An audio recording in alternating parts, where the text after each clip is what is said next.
I stand before you like this, my gray t-shirt soaked with ice water and fish blood, my tattered shorts, my hat with holes in it. You might wonder why I'm still stuck in this market, in this fishy-smelling corner, in the bone-chilling morning cold. But let me tell you, so you know how this knife in my hand isn't just a sharp piece of metal, but a witness to my life from youth until gray hairs began to grow on my eyebrows. My name is Raman. People here call me Man Potong, or sometimes just Bang Man. Am I old? If you count my ID card, it's over half a century. But I feel like a part of my life is left on this cutting table, among the scales of the tuna, stingray, snapper, and mackerel that come to see me every morning. I started cutting fish when I was 17. Back then, I was just a kid helping to lift fish from fishing boats, running around carrying ice cubes. My sweat was wet with the salty seawater, which I considered a blessing at the time. I learned slowly, at first just washing the fish and removing the scales, then gradually holding a knife. The first time I held a knife, my hands trembled. One wrong cut would make the boss furious. The fish would spoil and the price would plummet. But I was determined because I needed to eat. Years passed, my hands became more accustomed. The knife, which used to be heavy, was now like an extra finger on my hand. I could distinguish between fresh tuna that had just come up the night before and those that had been exposed to heat on the dock. I knew how to slit the belly, pull out the bones, separate the smooth flesh, and discard anything that would make it smell. You know, cutting fish requires feeling. You have to be patient, the knife must always be sharp, and your eyes must be sharp. A single cut can determine a customer's smile. Sometimes people say, I'm just a fish cutter. So be it, I'm proud. In this market, I know everyone who eats my cuts. Grilled rice vendors, housewives, owners of expensive restaurants in town, they all come looking for tuna that's neat, clean, and free of excess fishiness. I'm just a cutter, but their livelihood depends on my knife. Have you seen my finger? There's a scar at the base of my thumb. This is from 2005, when I was cutting a large mackerel, and my knife slipped because of too much ice water. Blood was gushing out, and I thought my finger was gone. But thank God, God still gave me another opportunity to work.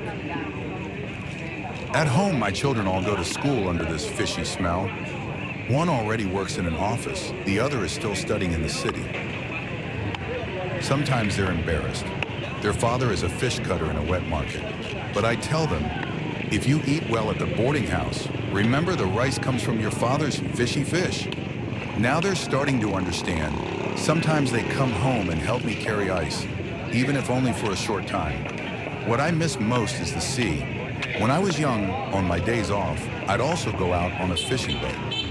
It felt free watching the sunrise on the horizon, the strong, salty wind, my sweaty hands lifting a large tuna. But as I get older, I leave that to the younger ones.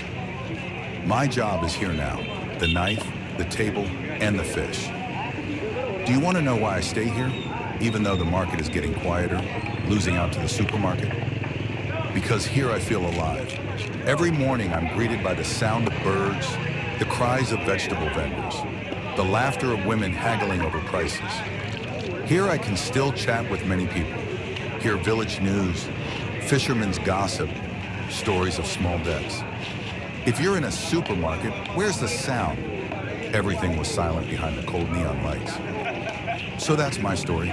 Tomorrow when you come again, I'll cut fresh tuna for you. Don't be afraid of fishing. This smell is a witness to my life, a witness to halal sustenance, a witness to the harshness of the sea, a witness to a father's responsibility for his wife and children. If you have children in the future, teach them to respect all work. Not everyone can sit in an air-conditioned office chair, but not everyone can stand on a wet floor, their hands covered in scales, for a blessed bite of rice. My name is Raman, a fish cutter at a traditional market. If you want to hear another story, come again. My knife is sharp, and my story is even sharper.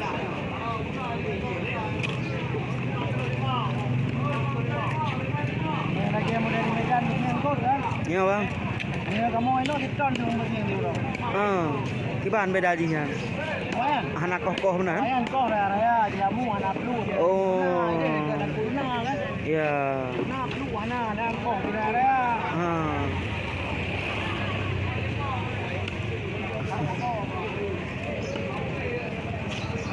Yo, 35 ribu ayo kau. Ya.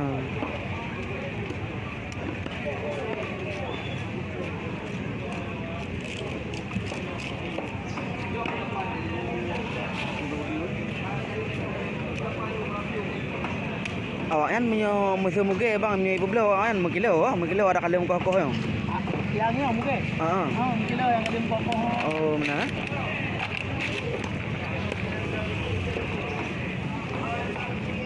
Berarti punya irama berarti tinggal rah bobok yun kau deh. Dah betul. Oh, tinggal gerah ada kan. Ada dia mak lagi dah.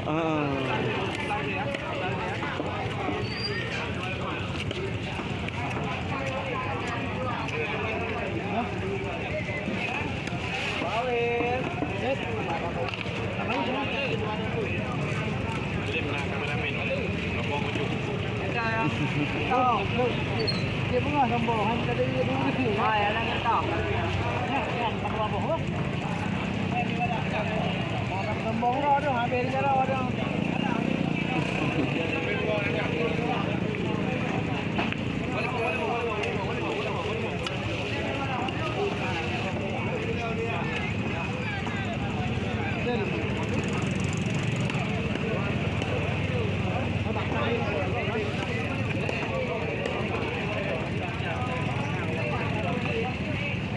Numah tiga bang Hit. Jit, bere. Pemalam ni dah putus 8 minitnya boleh.